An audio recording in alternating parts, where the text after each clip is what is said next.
Bismillahirrahmanirrahim. Welcome again after the Eid and after the month of Ramadan. And I do hope that you will enjoy your holidays. और ईद गुज़रने के बाद आपको दोबारा इस class में welcome कहता हूँ। ईद से पहले जो हमने स्टैंडर्ड्स पढ़े थे उसके बाद आगे हम उसका सिलसिला वहीं से शुरू करते हैं इंशाल्लाह। तो थोड़ा सा एक रिकैप कर दूँ कि हम पहले क्या पढ़ चुके थे ताकि आपको क्लियर आइडिया हो जाए, और थोड़ा सा मैं आपको ये भी बता दूं कि हमने अब क्या पढ़ना है ताकि ये भी आइडिया हो जाए कि हमारा आगे मिड से लेकर फाइनल तक का सिलेबस वगैरह क्या होगा। तो इस कोर्स के अंदर जो है वो हमने अकाउंटिंग स्टैंडर्ड्स को ही कंटिन्यू करेंगे, और अकाउंटिंग स्टैंडर्ड्स को जो है वो मैं आपको बताता हूँ कि हमने कौन कौन से पढ़ने हैं। ये एक चैप्टर है इसी किताब का, जो किताब आपके पास है इसका नाम है वही F3 FTC 2008। तो इसके अंदर चैप्टर नंबर 18 है अकाउंटिंग स्टैंडर्ड्स का। इस चैप्टर को अगर आप देखें तो इसके अंदर यहाँ पे कुछ स्टैंडर्ड्स दिए हुए हैं। इस चैप्टर के अंदर तकरीबन 3, 4, 5 स्टैंडर्ड्स हैं कि जो हम पढ़ेंगे इंशाल्लाह ताला। वो 5 स्टैंडर्ड्स कौन से हैं उसकी थोड़ी सी मुख्तसर तफसील हम यहाँ पढ़ लेते हैं। तफसील से फिर जब इनका वक्त आएगा तो हम पढ़ेंगे। सबसे पहला स्टैंडर्ड है IAS 38। इस चैप्टर के अंदर जो है वो हम पढ़ेंगे इंशाल्लाह ताला। वो मैं आपको बता, और इसके हम आपको मुख्तसर सा बता देता हूँ IAS 38 के मुतालिक, स्टैंडर्ड के मुतालिक। एक्चुअली ये जो IAS 38 है ये स्टैंडर्ड हमने आज के लेक्चर में भी इंशाल्लाह ताला कवर करना है, और इस चैप्टर का हिस्सा भी है IAS 38 इंटेंजिबल एसेट्स, जिसमें रिसर्च एंड डेवलपमेंट को हम जो है वो पर्टिकुलरली देखते हैं। जिस तरह IAS 2 था इन्वेंट्रीज़ के मुतालिक, जो हमने मिड से पहले पढ़ा। IAS 16 था प्रॉपर्टी प्लान एंड इक्विपमेंट के मुतालिक, जो हमने मिड से पहले पढ़ा था। ये स्टैंडर्ड है IAS 38। ये इंटेंजिबल एसेट्स से रिलेटेड है। तफसील हम बाद में पढ़ेंगे, लेकिन इंटेंजिबल एसेट्स में तो बहुत से एसेट्स होते हैं इंटेंजिबल, लेकिन रिसर्च एंड डेवलपमेंट के मुतालिक हम पढ़ेंगे IAS 38 के अंदर। इस रिसर्च एंड डेवलपमेंट क्या होती है, इसकी डेफिनेशन क्या होती है, रिसर्च एंड डेवलपमेंट को की ट्रीटमेंट क्या होती है, अकाउंटिंग ट्रीटमेंट क्या होती है, इन्हें कैसे रिकॉग्नाइज़ किया जाता है और कैसे इनको आगे ट्रीट किया जाता है, ये तमाम चीज़ें हम इस स्टैंडर्ड के अंदर पढ़ेंगे इंशाल्लाह। और मोस्ट प्रोबेबली इस आज के लेक्चर के अंदर हम IAS 38 को कवर करेंगे। उसके बाद अगला एक छोटा सा स्टैंडर्ड है IAS 10 events after the reporting date. वो इवेंट्स के जो रिपोर्टिंग डेट के बाद जो है वो अपीयर होते हैं। मिसाल के तौर के ऊपर अमूमन जो कंपनीज़ होती हैं उनकी रिपोर्टिंग डेट 31 दिसंबर होती है। कुछ ऐसे इंसिडेंट्स होते हैं कि जो 31 दिसंबर के बाद अपीयर होते हैं, लेकिन उनका ताल्लुक पिछले अकाउंटिंग पीरियड से होता है। वो कौन कौन से होते हैं इवेंट्स, और उनकी अकाउंटिंग ट्रीटमेंट क्या होती है, उन्हें हम कैसे जो है वो ट्रीट करते हैं, उनकी अकाउंटिंग, उनकी डबल एंट्री क्या होती है, उनको हम ट्रीट क्या करते हैं, आया कि एक्सपेंस लिखते हैं या बैलेंस शीट में रिकॉर्ड करते हैं, क्या करते हैं, वो तमाम हम इसके अंदर पढ़ेंगे। उसके बाद एक अगला स्टैंडर्ड है IAS 37। उसको हम डिटेल से देखेंगे इंशाल्लाह। Provisions, contingent liabilities and contingent assets. Provision से क्या मुराद है, प्रोविजन और एक्सपेंस में क्या फ़र्क है, कॉन्टिजेंट लायबिलिटी किसे कहते हैं, कॉन्टिजेंट एसेट किसे कहते हैं, इनकी डेफिनेशंस क्या हैं, और अकाउंटिंग में इसका ट्रीटमेंट क्या है, ये हम देखेंगे डिटेल से इसके मुतालिक इंशाल्लाह। IAS 8 इंटरनेशनल अकाउंटिंग स्टैंडर्ड 8 जो है ये हम देख रहे हैं। इसके अंदर हम ये देखेंगे अकाउंटिंग पॉलिसीज़ और क्या होती हैं, और चेंजेस इन अकाउंटिंग एस्टीमेट्स और एरर्स। अकाउंटिंग एस्टीमेट अगर चेंज हो जाएँ तो उनको कैसे ट्रीट किया जाता है, और अकाउंटिंग एरर्स को जो है वो कैसे डील किया जाता है, अकाउंटिंग ट्रीटमेंट्स क्या होती हैं, इसके मुतालिक हम पढ़ेंगे इंशाल्लाह। और आखिरी इस चैप्टर का जो स्टैंडर्ड है वो है IAS 18 रेवेन्यू। इसमें हम ये देखेंगे कि रेवेन्यू की डेफिनेशन क्या है, कितने किस्म के रेवेन्यू होते हैं, हर किस्म के रेवेन्यू को कैसे रिकॉग्नाइज़ किया जाता है, उनकी अकाउंटिंग ट्रीटमेंट क्या होती है, ये हम पढ़ेंगे इंशाल्लाह। तो ये कुल जो है वो इस चैप्टर में 5 स्टैंडर्ड्स हैं, और हम कोशिश करेंगे कि फ़ाइनल से पहले इंशाल्लाह ताला इससे भी ज़्यादा स्टैंडर्ड्स पढ़ लें, ताकि मिड से पहले तो हमने कम कवर किया है, मिड के बाद जो है हम ज़्यादा कवर कर लें। चलिए हम आते हैं अपने पहले स्टैंडर्ड की तरफ, जिसका नाम है IAS 38। तो IAS 38 चूँकि इंटेंजिबल नॉन करंट एसेट्स के मुतालिक है, तो हम सबसे पहले देखते हैं कि इंटेंजिबल एसेट्स क्या होते हैं। देखें, 2 किस्म के एसेट्स होते हैं, टेंजिबल एसेट्स और इंटेंजिबल एसेट्स। टेंजिबल एसेट्स से क्या मुराद है, जिनको आप टच कर सकते हैं, जिनकी फिजिकल एग्जिस्टेंस होती है, जैसे कि चेयर है, टेबल है, एयर कंडीशन है, लैंड है, बिल्डिंग है, ये टेंजिबल एसेट्स हैं। उनकी कोई ना कोई फिजिकल एग्जिस्टेंस होती है और वो अपने कोई ना कोई हैयत रखते हैं और उनका कोई ना कोई वजूद होता है, ठीक है, जिनको आप टच भी कर सकते हैं।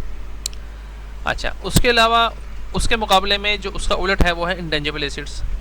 ये इंटेंजिबल एसिड्स वो एसिड्स होते हैं कि जिनको आप ना टच कर सकते हैं और उनकी ना तो कोई फिजिकल एग्जिस्टेंस होती है, ठीक है। मिसाल के तौर पे कॉपीराइट है, ठीक है, कोई फार्मूला है किसी दवाई को बनाने का, पेटेंट है कोई, तो ये एसिड्स ऐसे हैं कि जो बेसिकली कंपनी के पास राइट तो होता है, कंपनी के पास एसिड तो होता है, लेकिन उसका कोई फिजिकल वजूद नहीं होता, ठीक है। जैसे गुडविल है, ये इंटेंजिबल एसिड है।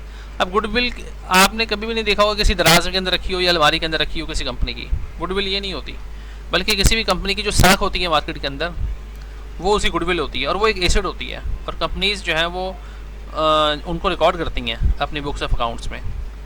तो ये वो एसिड्स होते हैं जिनकी फिजिकल एग्जिस्टेंस नहीं होती, ठीक है। अच्छा, हमने यहाँ पे पढ़ना है इंटेंजिबल नॉन करंट एसिड्स। तो नॉन करंट एसिड्स जो है वो इसमें इजाफी है। इससे क्या मुराद है?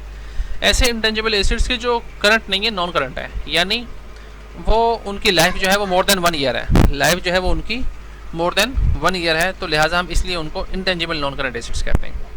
ऐसे इंटेंजिबल एसिड्स की जिनकी लाइफ मोर देन 1 ईयर हो उनको हम कहते हैं इंटेंजिबल नॉन करंट एसिड्स, ठीक है। यहाँ पर देखिए डेफिनेशन क्या लिखी हुई है।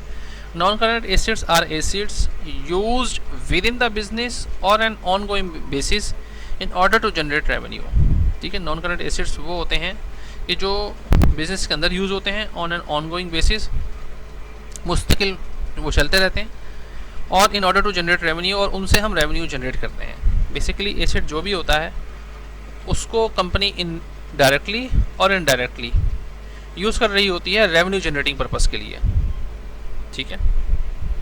तो ये हो गया इंटेंजिबल नॉन करंट एसिड्स की डेफिनेशन। चलें आगे चलते हैं। अच्छा, अब उनकी जो है वो देखें, यहाँ पे 2 किस्म की टाइप्स दी हुई हैं, टेंजिबल नॉन करंट एसिड्स और इंटेंजिबल नॉन करंट एसिड्स। ये मैं आपको पहले पढ़ा चुका हूँ, अभी हमने 1 मिनट पहले पढ़ा है कि टेंजिबल नॉन करंट एसिड्स क्या होते हैं। उनकी फिजिकल सब्सटेंस होती है, एग्जिस्टेंस होती है, जैसे लैंड और बिल्डिंग है, उनके ऊपर कोई ना कोई एक्सपेंडिचर इनकर्ड हो चुका होता है, ठीक है। Cost of the tangible non current asset is capitalize. Non current asset की कॉस्ट को अमूमन कैपिटलाइज किया जाता है। कैपिटलाइज से क्या मुराद है कि यानी उनको बतौर एसिड पहले लिखा जाता है और फिर वक्त गुजरने के साथ साथ उसकी कॉस्ट को एज ए एक्सपेंस ट्रीट करके इनकम स्टेटमेंट में एक्सपेंस शुमार करके चार्ज कर दिया जाता है। जैसे कि आप अगर कंपनी जो है वो एक इक्विपमेंट ले या मशीनरी ले, तो उसकी सारी मशीनरी की कॉस्ट को एक साथ ही इनकम स्टेटमेंट में एज ए एक्सपेंस नहीं शुमार किया जाता, बल्कि उसको पहले कैपिटलाइज किया जाता है, बैलेंस शीट में एज ए एसेट रिकॉर्ड किया जाता है, उसके बाद वक्त गुजरने के साथ साथ उसको डेप्रिशिएट किया जाता है, उसका थोड़ा थोड़ा पोर्शन इनकम स्टेटमेंट में एज ए एक्सपेंस चार्ज करके एक्सपेंस शुमार किया जाता है, ठीक है। इसे कहते हैं कैपिटलाइज करना। Depreciation is a reflection of the wearing out of acid. और टेंजिबल नॉन करंट एसिड की हमने क्या पढ़ा था, डेप्रिसिएशन चार्ज की जाती है, जिसमें हमने 2 मेथड देखे थे, एक स्ट्रेट लाइन मेथड और एक रिड्यूसिंग बैलेंस मेथड। उसके अलावा बेशुमार मेथड हैं। एसिड जो है नॉन करंट एसिड जिस पैटर्न पे यूज़ हो रहा होता है, उस पैटर्न बेसिकली उस पैटर्न के लिहाज से उस एसिड को डेप्रिशिएट करना होता है, ठीक है।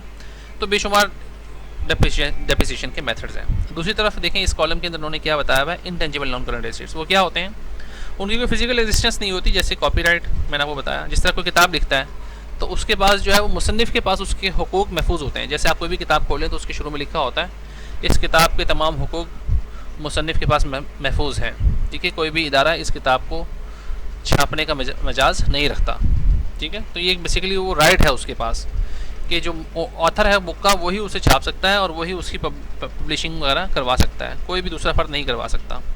तो लिहाजा एक कॉपीराइट जो है वो एक एसिड होता है, तो लिहाजा इसकी कोई फिजिकल एग्जिस्टेंस तो होती नहीं है। कैन बी परचेज्ड और may be created with in a business without any expenditure being incurred. वो परचेज़ किए जा सकते हैं और बिजनेस के अंदर वो क्रिएट भी होते हैं, ठीक है। ये हम पढ़ेंगे आगे। जैसे कि कंपनी ने अपना ब्रांड बनाया, ठीक है। मिसाल के तौर पे आप लोग भी काम कर सकते हैं। आप लोगों ने मिसाल के तौर के ऊपर चाइना से कोई भी आइटम परचेज़ किया, बल्क के अंदर 1000 पीसेस मंगवाए, ठीक है। उसके ऊपर आपने अपना लोगो लगवाया। मिसाल के तौर पे कोई भी फ़र्द है यहाँ पे असलम, ठीक है। उसने अपना असलम एंड कंपनी के नाम से एक कंपनी खोली और उसमें जो है वो अपना ब्रांड मुतारिफ़ करवाया। अब मार्केट के अंदर जो कोई भी प्रोडक्ट है वो फॉर एग्जाम्पल प्लास्टिक बोटल्स हैं, प्लास्टिक बोटल्स के ऊपर लिखा होगा असलम एंड कंपनी, तो वो बेसिकली उसका ब्रांड है। ठीक है। इस तरह यहाँ पे अब आप देख लें वेस्ट पॉइंट है और एनेक्स है, ये जितनी भी इलेक्ट्रॉनिक्स की कंपनीज़ हैं, पेल है, नेशनल जीएल है, ठीक है, और उसके अलावा एलजी कंपनी है, ये जितने भी हैं ये ब्रांड्स हैं। आप भी अपना कोई ब्रांड्स बना लेते हैं, कोई भी कंपनी अगर अपना ब्रांड बनाती है तो उसका एसेट होता है बेसिकली, ठीक है, क्योंकि उसके नाम पे प्रोडक्ट फरोख्त हो रही होती है, तो वो भी एक एसेट होता है। और purchase intangible non current assets are capitalize, इनको भी हम यही करते हैं कि जो एसेट्स परचेज किए जाते हैं बाज़ार से उनकी कॉस्ट को पहले कैपिटलाइज किया जाता है, ठीक है, लेकिन अमूमन इंटरनली जनरेटेड एसेट्स को कैपिटलाइज नहीं किया जाता, क्योंकि अमूमन उसके ऊपर कोई बहुत ज़्यादा कॉस्ट खर्च नहीं होती। मिसाल के तौर पे जो कंपनी ने अगर कोई खुद ही अपना ब्रांड और लोगो डिज़ाइन करवाया तो लोगो जो है वो बेसिकली एक इंटेंजिबल एसेट होता है लोगो। अगर उसने मिसाल के तौर पे अपने कंपोजर डिज़ाइनर से कंपनी ने अगर लोगो तैयार करवा लिया तो उसने कंपनी ने उसके ऊपर कोई बड़ी हैवी रकम तो खर्च नहीं की ना, लेकिन वो लोगो उसका एसेट कहलाएगा, ठीक है। क्योंकि आप देखते हैं कि जैसे अगर कहीं टोयोटा है उसका एक लोगो है, होंडा है उसका एक लोगो है, ठीक है, ये मुख्तलिफ लोगोज़ हैं, तो जो लोगो है ये बेसिकली एक एसेट होता है, ठीक है। अच्छा, उसके बाद अमोर्टाइजेशन, हाँ जी, अब देखें वहाँ जो फिजिकल एग्जिस्टेंस थी जिन एसेट्स की, जिनको हमने करंट एसेट्स कहा था, टेंजिबल नॉन करंट एसेट्स, उनकी हम क्या चार्ज करते थे, डेप्रिसिएशन। याद रखें कि इंटेंजिबल नॉन करंट एसेट्स की आप क्या चार्ज करते हैं, अमोर्टाइजेशन, ठीक है। इंटेंजिबल एसेट्स की जो डेप्रिसिएशन होती है उसको हम कहते हैं अमोर्टाइजेशन, ठीक है, वो कहलाती है अमोर्टाइजेशन। तो अमोर्टाइजेशन जो है वो बेसिकली एक उसका वही मेथड होता है जिस तरह हम क्या करते हैं कि total useful life minus salvage value divided by total cost of the asset minus residual value divided by useful life is equal to depreciation amount. Straight line depreciation method का जो फार्मूला होता है बेसिकली वही यहाँ use होता है amortisation के लिए। इंटेंजिबल नॉन करंट एसेट्स में अमूमन एसेट्स स्ट्रेट लाइन मेथड के ऊपर ही डेप्रिशिएट किए जाते हैं अमूमन, ठीक है। तो इसलिए इनके हम जो यहाँ पे मेथड पढ़ेंगे अमोर्टाइजेशन का, वो स्ट्रेट लाइन मेथड ही होगा, यानी टोटल कॉस्ट में से रेजिडुअल वैल्यू माइनस कर दी जाए और यूजफुल लाइफ पर डिवाइड कर दी जाए तो आपके पास अमोर्टाइजेशन की वैल्यू आ जाएगी, ठीक है। हम यहाँ पे बेसिकली डेप्रिसिएशन ही वैल्यू होती है वो, कि जिस लिहाज से एसेट डेप्रिशिएट हो रहा है, लेकिन इंटेंजिबल नॉन करंट एसेट्स में हम उसको अमोर्टाइजेशन कहते हैं। अब देखें यहाँ पे एक लिस्ट दी हुई है नॉन करंट एसेट्स की, वो क्या लिस्ट है देखें यहाँ पे, ये देखें ये दी हुई है डेवलपमेंट कॉस्ट है, जैसे कंपनी कोई भी डेवलपमेंट कॉस्ट करती है तो वो तमाम क्या है, वो इंटेंजिबल नॉन करंट एसेट होता है। तो डेवलपमेंट कॉस्ट क्या होती है हम डिटेल से इसमें पढ़ेंगे, ठीक है। उसके अलावा गुडविल है किसी भी कंपनी की, ट्रेडमार्क है, ठीक है, लाइसेंस है, पेटेंट है, कॉपीराइट है, फ्रेंचाइजीज है, ये तमाम क्या हैं, ये इंटेंजिबल नॉन करंट एसेट्स की एग्जांपल्स हैं, ठीक है। अब यहाँ पे देखें जो जैसे कॉपीराइट है या लाइसेंस है, किसी भी काम को करने का लाइसेंस अगर मिल जाता है तो लाइसेंस भी एक नॉन करंट एसेट होता है, क्योंकि उसके अगेंस्ट कंपनी ने एक हैवी अमाउंट पे की हुई होती है, तो लेकिन होता इंटेंजिबल है, ठीक है। तो ये एग्जांपल हैं इंटेंजिबल नॉन करंट एसेट्स की। उम्मीद है कि आपको इससे काफ़ी कॉन्सेप्ट क्लियर हो गया होगा। अब हम आगे बढ़ते हैं, यहाँ पे देखें रिसर्च एंड डेवलपमेंट। अब ये इंटेंजिबल नॉन करंट एसेट्स में देखें यहाँ पे जितने भी लिस्ट दी हुई है, यहाँ पे तमाम दिए हुए हैं non current asset, intangible non current asset. अब इंटेंजिबल नॉन करंट एसेट में एक इंटेंजिबल नॉन करंट एसेट होता है रिसर्च एंड डेवलपमेंट, ठीक है। IAS 38 रिसर्च एंड डेवलपमेंट को डील करता है, बाकी नॉन करंट एसेट्स को डील नहीं करता, ठीक है। अच्छा, अब रिसर्च एंड डेवलपमेंट को हम पढ़ते हैं, रिसर्च क्या होती है और डेवलपमेंट क्या होती है, इसके मुतालिक हम तफसील से देखते हैं जी। तो रिसर्च क्या है और डेवलपमेंट क्या है, इन दोनों में फ़र्क पहले समझते हैं डेफिनेशन के ज़रिए और फिर हम आगे बढ़ेंगे इंशाल्लाह। देखिए, research can be defined as original and planned investigation. Research and defined as the original and planned, ये ओरिजिनल और प्लान्ड इन्वेस्टिगेशन से क्या मुराद है, चले हम पहले डेफिनेशन पढ़ लेते हैं। Can be defined as original and planned investigation undertaken with the prospects of gaining new scientific और टेक्निकल नॉलेज एंड अंडरस्टैंडिंग। इसका मतलब ये है कि देखें, पहली बात तो ये कि जो न्यू का वर्ड है ना, ये बहुत इंपॉर्टेंट है। चलें हम शुरू करते हैं। रिसर्च को डिफाइन ऐसे किया जा सकता है कि ओरिजिनल एंड प्लान इन्वेस्टिगेशन। पहली बात तो ये कि कंपनी कोई भी किसी भी मामले में जो रिसर्च करती है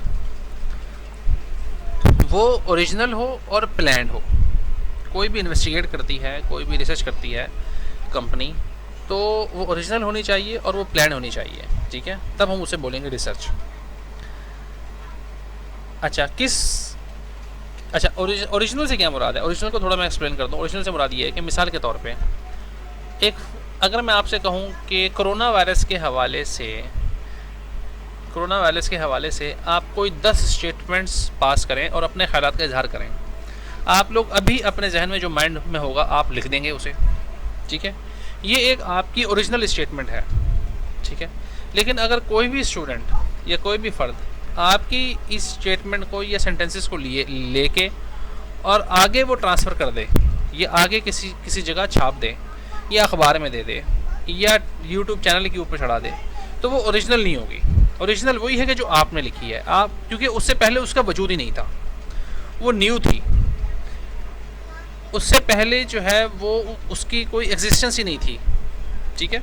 तो ऐसी रिसर्च जो बिल्कुल ओरिजिनल हो, पहले ना की गई हो, और बिल्कुल जो है वो उसमें, यानी समझे कि जैसे असाइनमेंट कॉपी पेस्ट होती है ना इदारों में, हमारे तालीमी इदारों के अंदर, वो वाला कल्चर ना हो, बल्कि जो स्टूडेंट जैसे बिल्कुल अपनी ख़ुद ईमानदारी से लिखता है, असाइनमेंट करता है, तो this is known as original assignment. तो इसी तरह रिसर्च के अंदर भी कि जो काम बिल्कुल ओरिजिनल किया जाता है, वो कोई भी पहले से कॉपी पेस्ट नहीं होता, पहले से हुए हुए काम को रिवाइज़ नहीं किया जाता, और पहले से हुए हुए काम को एक्सटेंड नहीं किया जाता, बिल्कुल नए सिरे से जो काम किया जाता है जिसका पहले से वजूद ही ना हो, तो वो रिसर्च कहलाती है। और प्लान से क्या मुराद है कि वो बाकायदा प्लान हो, ठीक है, वो प्लानिंग के तहत की जाए research with the prospect of gaining new scientific और टेक्निकल नॉलेज। उसका मकसद क्या हो कि गेनिंग न्यू साइंटिफिक और टेक्निकल नॉलेज, कि उससे नया, न्यू का जो वर्ड है ना यहाँ पे इंपॉर्टेंट है, क्या मतलब कि न्यू साइंटिफिक और टेक्निकल नॉलेज उससे गेन किया जाएगा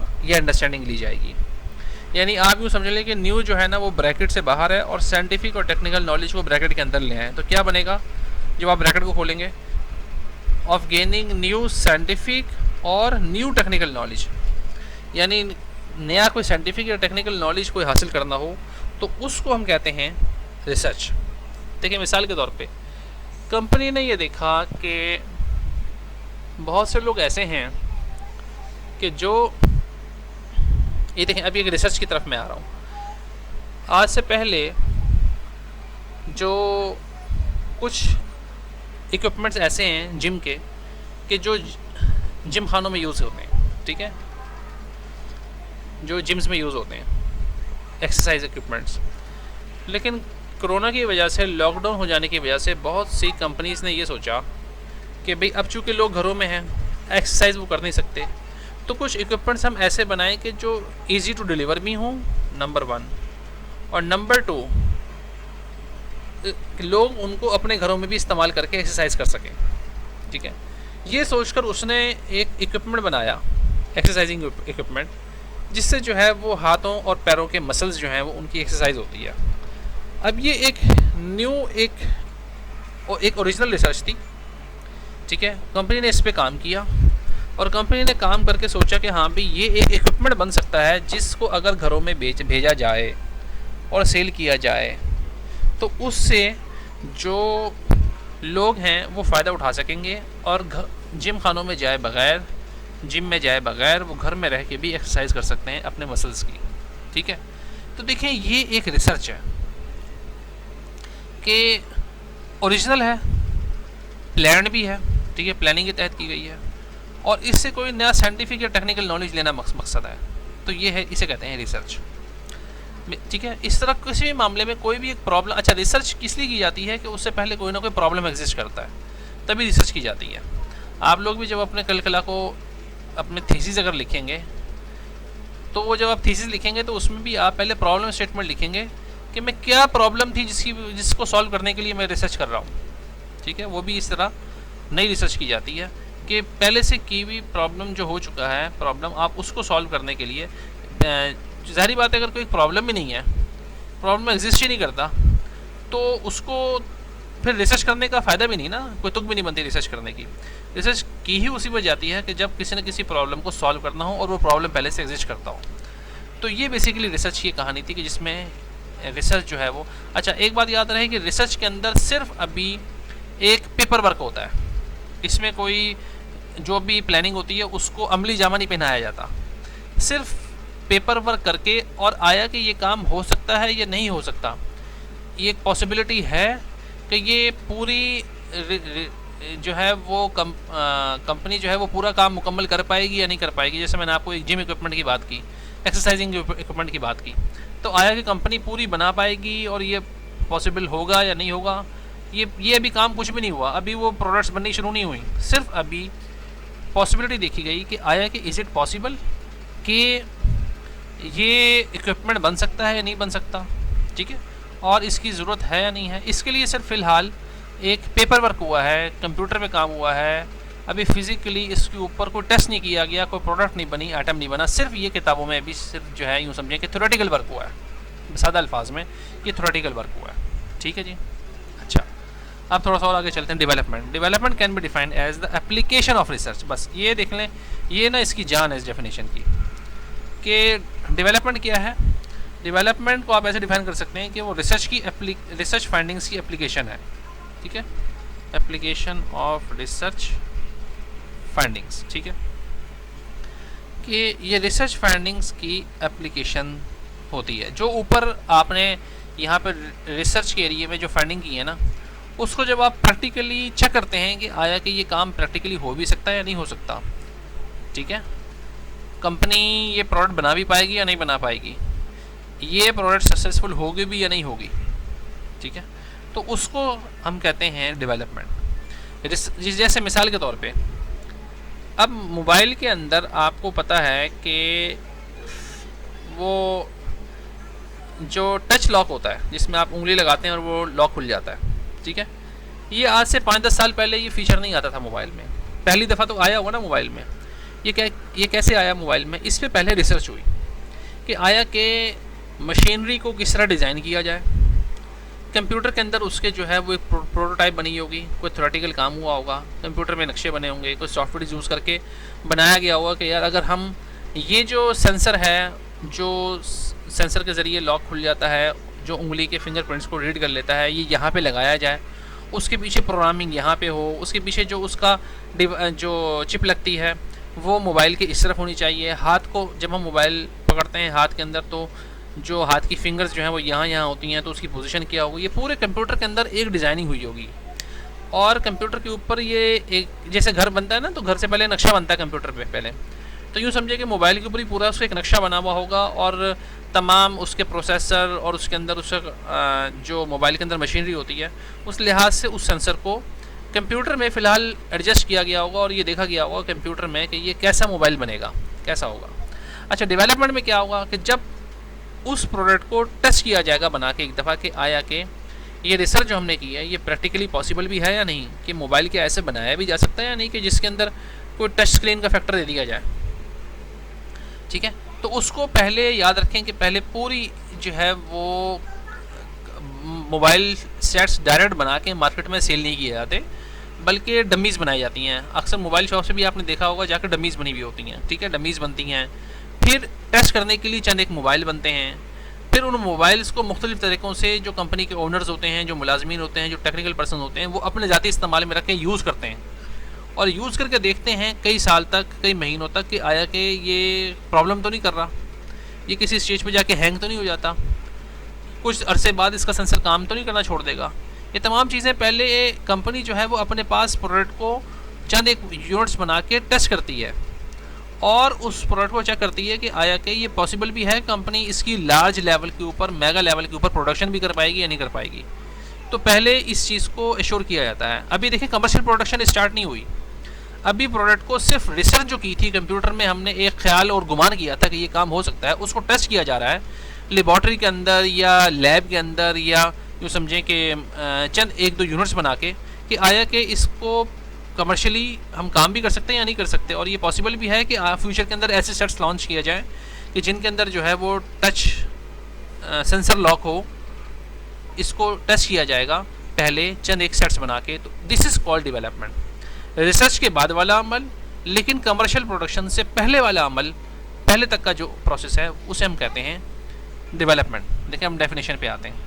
development can be defined as the application of research finding, जो आपने ऊपर रिसर्च फाइंडिंग की है उसको आप अप्लाई करेंगे, और अदर नॉलेज या दूसरे किसी भी नॉलेज को, टू अ प्लान और design for the production of new और substantially improved material, devices, product, process, systems और सर्विसेज। यानी एप्लीकेशन ऑफ रिसर्च फाइंडिंग, जो ऊपर रिसर्च फाइंडिंग की है उसकी एप्लीकेशन, और अदर नॉलेज या कोई भी दूसरा नॉलेज, टू अ प्लान और डिज़ाइन फॉर द प्रोडक्शन, कि जो आपने कोई प्लान बनाया है या कोई डिज़ाइन की है for the production of new, कि आप किस लिए कोई भी आपने कोई नई चीज़ प्लान की है, डिज़ाइन की है कि वो इम्प्रूव्ड, कोई आप उससे कोई प्रोडक्शन करेंगे नए इम्प्रूव्ड मटेरियल्स की या डिवाइसेस की, ठीक है, या कोई भी प्रोडक्ट्स की या प्रोसेस की। मिसाल के तौर पे प्रोसेस था पहले किसी भी प्रोडक्ट को बनाने का बहुत ही लॉन्ग और एक्सपेंसिव, उसको फिर शॉर्ट किया जाएगा। अगर शॉर्ट किया जा रहा है और शॉर्ट किए जाने में उसके ऊपर पहले पूरी प्रॉपर रिसर्च हुई है, पूरी मशीनरी को चेंज किया। जैसे आपको पता था पहले जो है ना ऑफिस इदारों के अंदर होते थे टाइपराइटर, टाइपिंग मशीन होती थी, ठीक है, स्टेनोग्राफर यूज़ किया करते थे। अब उनकी जगह फिर पीसीज आ गए, कंप्यूटर्स आ गए, ठीक है। उसके बाद अब जो है फिर मेन फ्रेम कंप्यूटर, फिर सुपर कंप्यूटर्स, ठीक है, अब लैपटॉप्स, और ये तमाम नेटवर्किंग, ये तमाम आहिस्ता आहिस्ता जो है सिलसिला है। तो पूरे प्रोसेस को अगर इनोवेट किया जा रहा हो तो एक सिस्टम को बदल के दूसरे सिस्टम में लाने के लिए भी पहले रिसर्च होती है, पर उसमें भी फिर डेवलपमेंट होती है। चेक किया जाता है कि ये प्रोसेस के अंदर इंप्रूवमेंट लाई जा सकती है या नहीं लाई जा सकती। जब वो पॉसिबल होता है तो फिर उसको पूरे तरीके से चेंज लाई जाती है, ठीक है। ये था प्रोसेस और सिस्टम्स और सर्विसेज, ठीक है। सर्विसेज भी मिसाल के तौर पे अगर कोई दे रहा है, कोई कंपनी दे रही है सर्विसेज और उसको इम्प्रूव किया जाए तो उसको भी हम क्या कहते हैं, वो भी पहले रिसर्च होती है फिर डेवलपमेंट होती है। मिसाल के तौर पे सर्विसेज की मिसाल देता हूँ आपको। पहले आप किसी भी मोबाइल फ़ोन की हेल्पलाइन पे कॉल करते थे तो हेल्पलाइन मिल जाती थी और कॉल जो है आपकी हो जाती थी, और उसके बाद जो है आप कॉल बंद कर देते थे, ठीक है। किसी भी यू फ़ोन मोबाइल के नुमाइंदे से बात करते थे, आप अपना मसला डिस्कस करते थे और उसके बाद उसको कॉल काट दिया करते थे। अब कुछ सालों से आप देख रहे हैं कि जब आप फ़ोन करते हैं तो वो जो ऑपरेटर है वो पहले आपको बोलती है कि क्वालिटी के मेयार को बेहतर बनाने के लिए आपकी कॉल रिकॉर्ड की जाएगी। अब देखें सर्विसेज को इम्प्रूव करने के लिए उन्होंने पहले ये ऐसा नहीं होगा कि मोबाइलिंग का जो मैनेजर है या कोई बहुत बड़ा ओनर है या सीईओ है उसके जहन में बैठे बैठे आएगा यार हम कॉल्स को रिकॉर्ड करते हैं ताकि क्वालिटी के मेयार को बेहतर बनाया जाए, और उसने एकदम से ऑर्डर दे दिया और तमाम ऑपरेटर्स अब ये कहने लग गए या उसमें रिकॉर्डिंग चला दी कि आपकी कॉल रिकॉर्ड की जाएगी। ऐसा नहीं होगा, उसके ऊपर पहले रिसर्च की गई होगी कि आया कि ये काम पॉसिबल भी है या नहीं, हम रिकॉर्डिंग कर भी सकते हैं या नहीं, हमारे पास इतनी जदीद मशीनरी भी है, क्योंकि जितनी रिकॉर्डिंग की जाएगी जाहिर बात है वो तमाम कॉल रिकॉर्ड्स का डाटा इकट्ठा होगा या नहीं होगा, और कॉल रिकॉर्ड्स को फिर कहाँ सेव किया जाएगा, किन हार्ड ड्राइव्स में सेव किया जाएगा, ऑनलाइन सेव किया जाएगा, कंप्यूटर में सेव किया जाएगा। सेव करने के बाद उसकी पूरी साइंस होती है कि वो जो सेव होगा वो MP3 फाइल में होगा या किस फॉर्मेट में वो सेव किया जाएगा, फिर वो कितनी जगह लेगा, एक महीने के अंदर कितनी कॉल्स होती हैं और कितना पुराना डाटा रखा जाएगा, अगर 20 साल 30 साल 40 साल का पुराना डाटा भी रखा जाएगा या नहीं रखा जाएगा। तो ये पूरी इसके ऊपर पहले एक रिसर्च हुई होगी। उसके बाद फिर कुछ अरसे के लिए उसको टेस्ट किया गया होगा कि कुछ कॉल्स को रिकॉर्ड करके कि आया कि ये हम कॉल्स को रिकॉर्ड करते हैं, देखते हैं कि ये पॉसिबल है, उसको कुछ रखना शुरू करते हैं, फिर एक वक्त में आके उसको आहिस्ता आहिस्ता परमानेंट कर दिया गया है। अब आप देखते हैं आप किसी भी कॉल नेटवर्क के ऊपर, सेलुलर लाइन के ऊपर आप जब कॉल करते हैं हेल्पलाइन पे, तो आपके पास पहले चल पड़ता है कि क्वालिटी के मेयार को बेहतर बनाने के लिए आपकी कॉल रिकॉर्ड की जा रही है, ठीक है। तो ये भी काम जिस तरह सर्विसेज को उन्होंने इम्प्रूव किया है, तो यहाँ पे वर्ड चूँकि सर्विसेज था तो मैंने कहा आपको समझा दूँ। डेवलपमेंट का जितना भी काम है वो क्या है, उसकी खास बात कि before the start of the commercial production, ये खास बात है कि कमर्शियल प्रोडक्शन स्टार्ट करने से पहले तक का जितना भी काम होता है वो डेवलपमेंट होता है। जब कंपनी ने देख लिया कि हाँ भाई रिसर्च भी हो गई सही तरीके से और रिसर्च को टेस्ट भी कर लिया लेबॉर्ट्रीज़ में, ये बिल्कुल ऐसे ही है जैसे मिसाल के तौर पे कोरोना की वैक्सीन बन रही है, ठीक है जी, बन रही है, रिसर्च हो रही है जी, पाकिस्तान भी रिसर्च कर रहे हैं, अमेरिका भी रिसर्च कर रहा है, सब रिसर्च कर रहे हैं। अब मिसाल के तौर पे ये बेसिकली ना एक लेबॉर्ट्रीज में काम हो रहा है, रिसर्च हो रही है। जब भी रिसर्च फाइनल हो जाएगी कि हाँ भी इसकी वैक्सीन बन सकती है, तो फिर डेवलपमेंट का फेज़ शुरू होगा। डेवलपमेंट में क्या होगा, वो उससे कुछ वैक्सीन बनाएंगे, ठीक है, कैप्सूल फर्ज करें, वो अगर कैप्सूल है या सिरप है, ठीक है, या कोई उसका इंजेक्शन है, जो भी है, वो बनाएंगे और उसको टेस्ट करेंगे चंद पेशेंट्स के ऊपर कि आया कि वो सेहतयाब होते हैं या नहीं होते और कितने अरसे में होते हैं। उनको अपने पास पूरे कंट्रोल्ड इन्वायरमेंट में रखा जाएगा, ठीक है। और उसके बाद जब वो डेवलपमेंट के फेज़ के ऊपर सक्सेसफुल हो जाते हैं कि जितने भी पेशेंट थे उनमें से 90 या 95% जो है वो सेहतयाब हो गए, तो फिर उसकी की जाएगी कमर्शियल प्रोडक्शन शुरू। तो जैसे ही कमर्शियल प्रोडक्शन शुरू की जाएगी उस वक्त तक जितना भी एक्सपेंस हो चुका होगा उसको अलग कर लिया जाएगा और कमर्शियल प्रोडक्शन के बाद वाले तमाम मैटर्स को अलग रखा जाएगा, क्योंकि जैसे ही कमर्शियल प्रोडक्शन शुरू की जाएगी डेवलपमेंट फेज़ ख़त्म हो जाएगा, ठीक है। मैं बहुत टाइम लगा रहा हूँ रिसर्च एंड डेवलपमेंट के ऊपर, क्योंकि ये इसका कॉन्सेप्ट लेना बहुत ज़रूरी है, ठीक है। तो असल में इतना पढ़ाने का मकसद ये है कि आपको ये समझ में आए कि डिफरेंस क्या है रिसर्च डेवलपमेंट का और ये होती क्या है। रिसर्च इज़ अ सिर्फ जो आप समझ लें कि पेपर वर्क है, कि पेपर के ऊपर एक थ्योरेटिकली चीज़ देखा गया कि कुछ करना पॉसिबल है या नहीं। डेवलपमेंट में क्या है, आप उस रिसर्च फाइंडिंग्स को, रिसर्च वर्क को आप प्रैक्टिकली आप अप्लाई करते हैं और चेक करते हैं कि आया कि जो हमने रिसर्च की थी वो प्रैक्टिकली पॉसिबल भी है या नहीं। चंद यूनिट्स बना के या सर्विसेज अगर आप प्रोवाइड कर रहे हैं तो उसके अंदर उसको कुछ लोगों के ऊपर टेस्ट करके, कोई दवाई बना रहे हैं तो लोगों के ऊपर अप्लाई करके टेस्ट खिला के उन्हें चेक करते हैं, उसके रिजल्ट्स देखे जाते हैं। जैसे ही कन्फर्म हो जाए कि हाँ भाई ये कमर्शियली काम हो सकता है, तो जैसे ही कमर्शियल प्रोडक्शन स्टार्ट होगी उस वैक्सीन की, उस प्रोडक्ट की वगैरह वगैरह, तो वो जो है उस दिस इज़ कॉल्ड, वहाँ पे जो है डेवलपमेंट ख़त्म हो जाएगी और फिर कमर्शियल प्रोडक्शन स्टार्ट हो जाएगी। डेवलपमेंट फेज़ वहाँ पे ख़त्म हो जाता है जहाँ पे कमर्शियल प्रोडक्शन स्टार्ट हो जाती है। एक मिसाल, आखिरी मिसाल देके आपको समझाता हूँ और उसके बाद फिर हम आगे चलते हैं। 2000, ये मेरा ज़ाती ज़िंदगी का तजुर्बा है, ठीक है। जब मैं कौन सा चैप्टरबाद में था 2012 में, तो उस वक्त वहाँ पे ऑस्ट्रेलिया की एक यूनिवर्सिटी ने एक एडमिशन अनाउंस की है PhD में, ठीक है। अच्छा चलें उससे पहले एक बात बताता हूँ। HP कंपनी ने ये देखा कि हमारे जो लैपटॉप के चार्जर्स हैं, आपने देखा ना लैपटॉप का चार्जर जो होता है वो आप उधर शू लगाते हैं तो बीच में एक डब्बा सा होता है। अब मैं उसे डब्बा बोलूँ या क्या बोलूँ, बहरहाल वो एक बीच में से एक तो पिन है जो आपके लैपटॉप में आके लग रही होती है, दूसरी तरफ शू होता है, तो बीच में एक छोटी सी मशीनरी सी होती है ना, मुझे नहीं पता उसका क्या नाम होता है, डॉक्टर कह लें या कुछ कह लें, बहरहाल व्हाट्सएवर। तो वो कहते हैं कि जी लोगों को इसको संभालना बड़ा मसला होता है, बस वक्त हीटअप हो जाता है ये, ठीक है, और इसको कैरी करना मसला, इसका अलग से वजन भी होता है। उन्होंने सोचा कि हम चार्जर ऐसे बनाते हैं, लैपटॉप के चार्जर ऐसे बनाते हैं कि जो मोबाइल की तरह चार्जर हों। मोबाइल की तरह चार्जर से क्या मुराद है? अच्छा, अब इससे क्या मुराद है? इससे मुराद ये है कि वो ये उन्होंने कहा कि हम ना चार्जर ऐसे बनाते हैं लैपटॉप्स के कि जिसके अंदर ये बीच का हिस्सा ही ना हो, वो मोबाइल की तरह चार्जर हो। मोबाइल की तरह चार्जर से क्या मुराद है? एक तरफ शू लगाया, ठीक है, और दूसरी तरफ जो है वो लाके हम पिन लगाएंगे यहाँ पे लैपटॉप में और वो चार्जिंग शुरू हो गई। वो जो जितना बीच का हिस्सा था ना, वो जो लैपटॉप चार्जर के बीच में जो होता है एक बॉक्स सा, वो सारा फंक्शन होने का हम लैपटॉप के अंदर डालते हैं। लैपटॉप पे सिर्फ एक पिन लगेगी और दूसरी तरफ शू लगा हुआ होगा, लैपटॉप चार्ज होना शुरू हो जाएगा। उन्होंने इस पर एक रिसर्च करवानी थी कि आया कि ये प्रैक्टिकल पॉसिबल भी है कि लैपटॉप के अंदर ये हम डाल दें पूरा सिस्टम चार्जर का। उन्होंने बाहर के ममालिक में, अब देखें आपको थोड़ा सा मैं एक्सपोजर भी दे रहा हूँ कि बाहर के ममालिक के अंदर जो कंपनीज काम करती हैं वो अपने सिर्फ रिसर्च एंड डेवलपमेंट डिपार्टमेंट में सारा कुछ नहीं करवाती, बल्कि वो यूनिवर्सिटीज़ की हेल्प लेती हैं। यूनिवर्सिटीज़ की हेल्प के बगैर इंडस्ट्री चल ही नहीं सकती, ठीक है।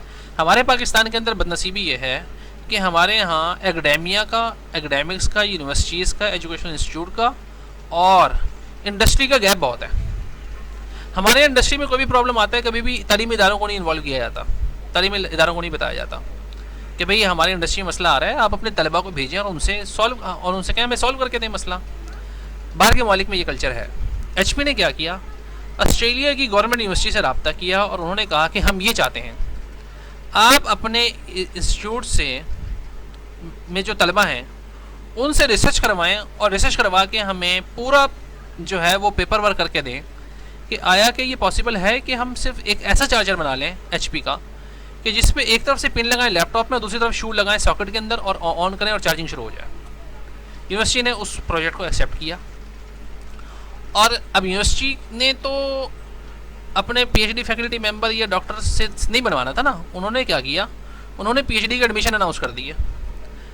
और एडमिशन क्या अनाउंस किया कि पीएचडी के अंदर उन्होंने कहा कि ये फुली फंडेड पीएचडी होगी, एचपी का प्रोजेक्ट आया हुआ है, और पीएचडी इस बात पे होगी कि आप हमें रिसर्च करके देंगे, पीएचडी में तो होती भी रिसर्च है ना, कि आप हमें रिसर्च करके देंगे कि एचपी का इसी तरह एक चार्जर बनाना है जिसके अंदर एक तरफ सॉकेट में लगा दिया जाए शू और दूसरी तरफ पिन लगा दी जाए लैपटॉप में, और सारा जो बीच का सिस्टम है लैपटॉप के अंदर उसे बना के देना है। इसका पूरा पॉसिबिलिटी, टेक्निकल फिजिबिलिटी बना के देनी है कि टेक्निकली पॉसिबल है या नहीं, ये पूरी एक रिसर्च करके देनी है। 3 साल का यूनिवर्सिटी ने टाइम दिया कि पीएचडी के एडमिशन होंगे, 3 साल का टाइम दिया जाएगा, स्टूडेंट्स रिसर्च करेंगे, रिसर्च करने के बाद स्टूडेंट जो है वो पेपर वर्क जमा करवाएंगे, एचपी से फंडिंग लेगी यूनिवर्सिटी, और यूनिवर्सिटी जो है वो तलबा को स्कॉलरशिप पे पढ़ाएगी यानी रिसर्च करवाएगी, लैब्स प्रोवाइड की जाएंगी उन्हें, और उसके बाद 3 साल के बाद जो भी रिसर्च होगी वो दे दी जाएगी एचपी को। तलबा 3 साल के बाद डिग्री लेंगे पीएचडी की यूनिवर्सिटी से और आ जाएंगे अपने अपने घरों में। अब देखें इससे फ़ायदा क्या हुआ, एचपी को खुद नहीं काम करना पड़ा, उसने उस फील्ड के, आईटी के फील्ड के जो एक्सपर्ट थे वो उन लोगों से काम करवाया।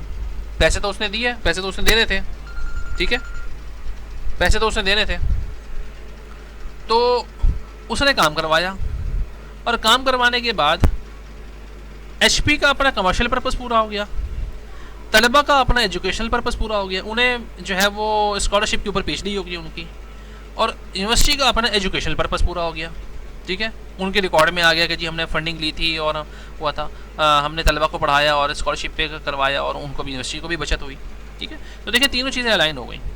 तो उन्होंने रिसर्च कर, अब जब एचपी उस रिसर्च को लेके चंद चार्जेस बना के अपने लैपटॉप्स पर टेस्ट करेगी, दिस इज कॉल्ड डेवलपमेंट, ठीक है। जैसे ही रिसर्च ख़त्म हुई और उसके बाद उसको प्रैक्टिकली चेक किया गया, एप्लीकेशन शुरू हुई रिसर्च की, तो वहाँ पे रिसर्च फेज़ ख़त्म हो गया, डेवलपमेंट फेज़ शुरू हो गया, ठीक है।